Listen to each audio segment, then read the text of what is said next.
സ്വാദിഷ്ടമായ മുട്ടക്കറി ഉണ്ടാക്കാനായിട്ട് ഒരു ചീനച്ചട്ടി വെച്ച് ചൂടാക്കിയ ശേഷം 3 സ്പൂൺ എണ്ണ, ഓൾ സ്പൈസസ്, അതുപോലെ തന്നെ ഒരു വറ്റൽമുളക്, സവോള എന്നിവ ഇട്ട് നന്നായിട്ട് വഴറ്റുക.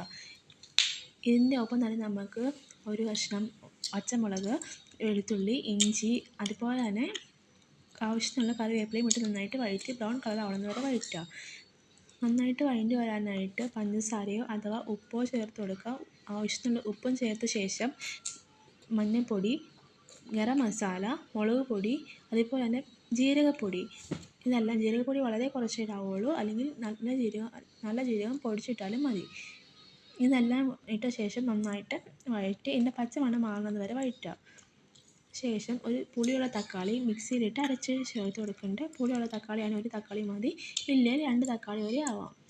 ആവശ്യത്തിന് ഗ്രേവിക്കുള്ള വെള്ളവും ചേർത്ത ശേഷം പുഴുങ്ങിയ തൊണ്ട് കളഞ്ഞ മുട്ടയും കൂടി ചേർത്ത് കൊടുത്ത് ഒരു 7-8 മിനിറ്റ് നന്നായിട്ട് മൂടി വെച്ച് തിളപ്പിച്ച് കഴിഞ്ഞിട്ട്